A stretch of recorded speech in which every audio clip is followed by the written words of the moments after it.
नमस्कार दोस्तों। ताजमहल को केवल एक खूबसूरत स्मारक के तौर पर देखना सही नहीं होगा। हाँ, इसकी सुंदरता मंत्रमुग्ध कर देने वाली है, लेकिन ताजमहल भारत के मुगल काल का प्रतिनिधित्व करता है। उस काल का समृद्ध वास्तुशिल्प और एक पति पत्नी के बीच प्रेम का प्रतीक भी है। प्रेम के प्रतीक ताजमहल को देखते ही इससे प्यार हो जाता है। हर साल लाखों लोग इस स्मारक को देखने आगरा जाते हैं। हाल ही के दिनों में ताजमहल विवादास्पद कारणों से सुर्खियों में रहा है। ताजमहल आगरा में यमुना नदी के तट पर स्थित है, जो मुगल साम्राज्य की राजधानी हुआ करता था, जब तक कि 1637 में राजधानी को दिल्ली में स्थानांतरित नहीं किया गया था। ताजमहल को 5वें मुगल सम्राट शाहजहां ने अपने तीसरे लेकिन सबसे पसंदीदा बीवी मुमताज महल की याद में बनवाया था। एक विद्रोह को कुचलने के अभियान में अपने पति के साथ निकली मुमताज महल की अपने ही 14वें पुत्र को जन्म देने के दौरान मृत्यु हो गई थी। ऐसा कहा जाता है कि बीबी की मौत से शाहजहां इतना टूट गए थे कि कुछ ही महीनों में उनके बाल और दाढ़ी बर्फ से सफेद हो गई थी। क्या आप जानते हैं कि 7वें अजूबों में शामिल इस खूबसूरत इमारत का नाम ताजमहल नहीं, बल्कि इसका पुराना नाम कुछ और है। बताया जाता है कि जब बेगम मुमताज को इस कब्र में दफन किया गया था, तो इसका नाम रौजाए मुनव्वरा रखा गया था। ताजमहल का निर्माण 1632 ईस्वी में शुरू हुआ और 1648 में पूरा हुआ। उस समय इसमें मकबरा, अतिथि गृह और दक्षिण की ओर का मुख्य दरवाजा शामिल था। बाहर के मुख्य प्रांगण तथा इसके बिहार गलियारों का निर्माण कार्य बाद में कराया गया, जिसका निर्माण 1653 में पूरा हुआ। इसमें सिर्फ मुमताज महल का मकबरा ही नहीं, बल्कि शाहजहां का मकबरा भी है। इस तरह ताजमहल के निर्माण में कुल मिलाकर लगभग 22 साल का समय लगा था और उस समय इसके निर्माण की लागत लगभग 3.2 करोड़ रुपए आंकी गई थी।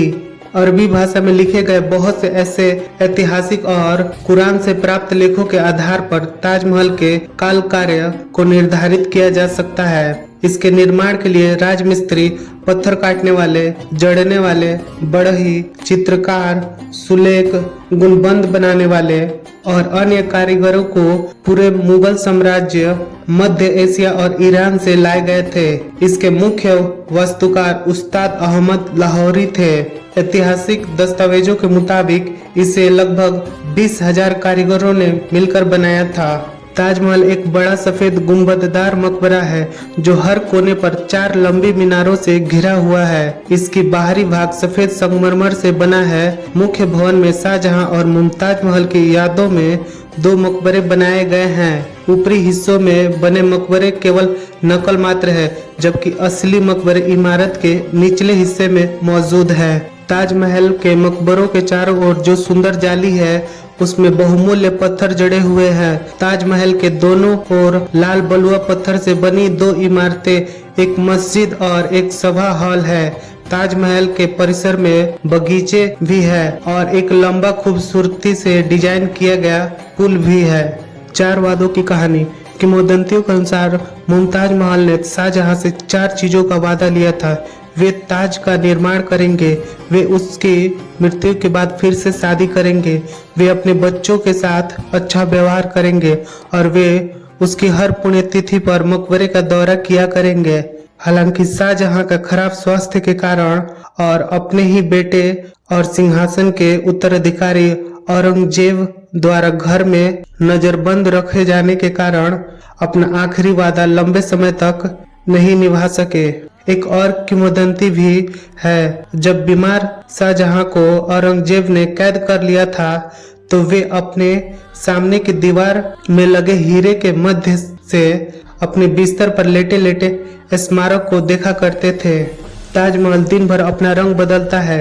चूंकि यह सफेद संगमरमर से बना है, तो सूरज की किरणें पड़ते ही इसका रंग पीला हो जाता है और धीरे धीरे दिन खत्म होने तक यह नीले रंग में बदल जाता है। कई लोगों ने इसे काव्यात्मक महत्व दिया है, क्योंकि उनका मानना है कि इसके रंग में परिवर्तन मुमताज महल की मृत्यु के पहले और बाद में शाहजहां में आए बदलाव का प्रतिनिधित्व करता है। और कुछ लोगों का मानना है कि सफेद संगमरमर पर आसमान के प्रतिबिंब के कारण ताजमहल दिन के अलग अलग समय में अलग अलग रंग का दिखाई देता है। सुबह के समय यह थोड़ा गुलाबी, दिन के समय यह सफेद और रात के समय थोड़ा नीला दिखाई देता है। हालांकि पूर्णिमा के दिन यह अद्भुत दिखता है।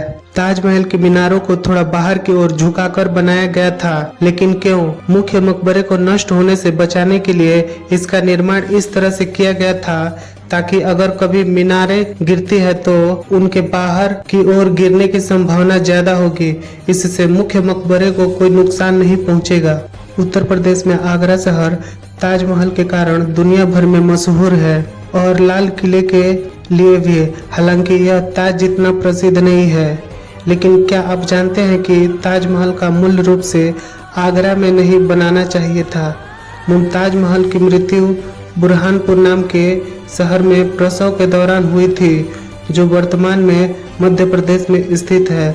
बुरहानपुर को शुरू में मकबरे के स्थल के रूप में चुना गया था और शाहजहां ने ताज के निर्माण के लिए ताप्ती नदी के किनारे एक जगह भी पसंद की थी, लेकिन बुरहानपुर स्मारक के निर्माण के लिए पर्याप्त सफेद संगमरमर की आपूर्ति नहीं कर सका और यही वजह है कि मुमताज महल के अवशेषों को आगरा ले जाया गया, जहां ताज का काम शुरू हुआ।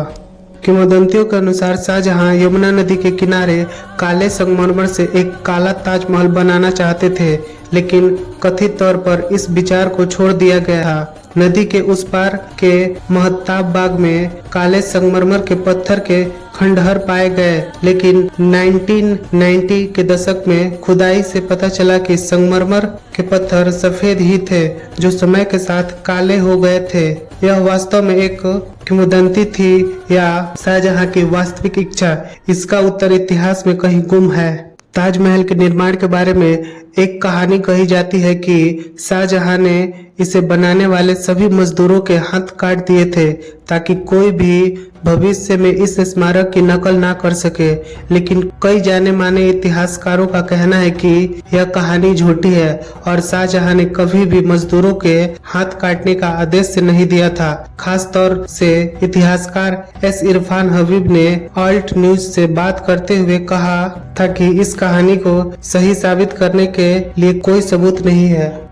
भारत के वायसराय लॉर्ड कर्जन को ताजमहल से प्यार हो गया था और संयोग से स्मारक के अंदर एक लैंप है जिस पर उनका नाम लिखा है। लॉर्ड कर्जन ने वायसराय के रूप में अपने कार्यकाल के दौरान पहले इस्तेमाल किए जाने वाले धुएं के मंद लैंप को बदलने का फैसला किया और 2 मिस्र के विद्वान और ट्रोडोस बदीर नाम के एक कलाकार के साथ परामर्श के बाद ताजमहल के लिए एक लैंप का निर्माण करवाया। इस तरह शाहजहां और मुमताज महल के नकली मकबरे पर लटका हुआ कांसे का एक लैंप 2 सालों में बनकर तैयार हुआ था और उसके अंदर एक शिलालेख है। मुमताज महल के मकबरे को लॉर्ड कर्जन वायसराय ने 1906 में प्रस्तुत किया गया। द्वितीय विश्व युद्ध के दौरान भारतीय पुरातत्व सर्वेक्षण archaeological survey of India ASI ने ताजमहल को एक विशाल मचान के जरिए छुपा दिया था ताकि बम गिराने वाले को यह बांस के भंडार की तरह दिखे। 1971 में भारत पाकिस्तान युद्ध के दौरान ASI ने कथित तौर पर इसे हरे रंग के कपड़े से ढककर इसकी रक्षा की थी। ताजमहल में जड़ने के लिए 28 तरह के दुर्लभ बेशकीमती पत्थरों का इस्तेमाल किया गया है और इन्हें श्रीलंका, तिब्बत, चीन और भारत के कई स्थानों से लाया गया है। ब्रिटिश शासन के दौरान इन पत्थरों के कारण स्मारक को कई बार नुकसान पहुंचाया गया और 19वीं शताब्दी के अंत में ही इसके जीर्णोद्धार का काम शुरू हुआ। ताजमहल परिसर का मुख्य द्वार प्रांगण की दक्षिण दीवार के मध्य में है। यह उत्तर की ओर डबल आर्किड गैलरी से घिरा हुआ है। गैलरी के सामने के बगीचे को 2 मुख्य पैदल मार्गों द्वारा 4 हिस्सों में विभाजित किया गया है और प्रत्येक हिस्सा में दीवार वाले बगीचे की तुमरीद फारसी योजना पर संकरी क्रॉस अक्षीय पैदल मार्गों द्वारा उपविभाजित है। ताजमहल को 1983 में यूनेस्को की विश्व धरोहर के रूप में नामित किया गया था और इसे मुगल वास्तुकला का प्रमुख उदाहरण माना जाता है। हर साल 10 लाख से ज्यादा पर्यटक ताजमहल देखने आते हैं और 2007 में इसे विश्व के नए 7 अजूबों में शामिल किया गया था।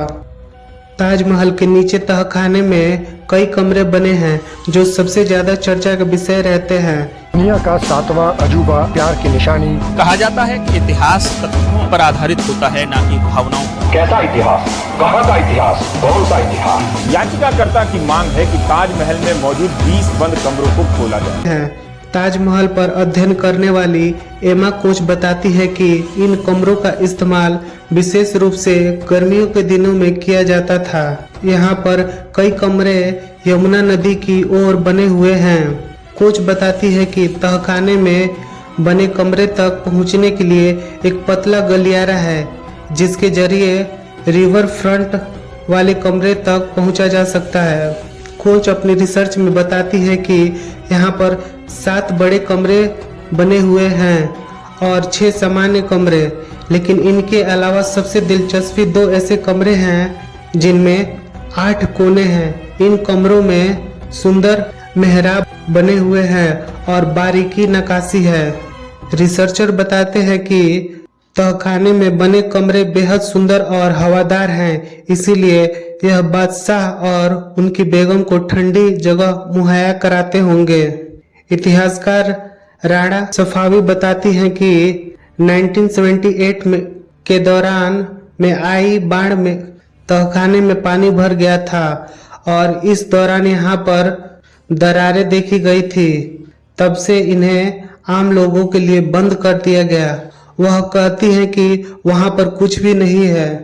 ताजमहल में कुल 7 मंजिल हैं। यदि बात करें कि ये कितनी जगह में बना है तो बता दें कि सफेद संगमरमर से बनी ये खूबसूरत इमारत 17 हेक्टेयर में फैली हुई है जो 42 एकड़ या 67 बीघा पर बना है। इसमें 4 दरवाजे हैं जिन्हें 4 दीवारी के नाम से भी जाना जाता है। इन 4 दरवाजों के नाम है मुंबई दरवाजा, दिल्ली दरवाजा, जयपुर दरवाजा और सूरजपोल दरवाजा। ताजमहल में 22 खिड़कियां हैं जो मुख्य इमारत के चारों ओर हैं। हम बता दें कि ताजमहल 391 इयर्स ओल्ड है। ताजमहल को तब बनाया गया था जब सीमेंट की खोज नहीं हुई थी। इससे पहले इन इमारतों में ईंटों को जोड़ने के लिए एक खास तरह का पेस्ट बनाया जाता था। इस पेस्ट को बनाने के लिए गुड़, बतासा, बेलगिरी का पानी, दही, उड़द दाल, जूट, कत्था, कंकड़ और अन्य कई चीजें मिलाकर बनाया जाता था। ताजमहल सल्फर डाइऑक्साइड के कारण पीला हो रहा है। यह अम्लीय वर्षा के कारण बनता है जो ताजमहल के संगमरमर के साथ प्रतिक्रिया करता है और इसे नुकसान पहुंचाता है। सल्फर डाइऑक्साइड का बढ़ा हुआ स्तर आगरा में स्थापित बड़ी संख्या में बिजली संयंत्रों और उद्योगों के कारण है। नाइट्रिक अम्ल या सल्फ्यूरिक अम्ल की प्रक्रिया द्वारा मूर्तियों और इमारतों का क्षय होता है। यह अम्लीय वर्षा के कारण भी होता है।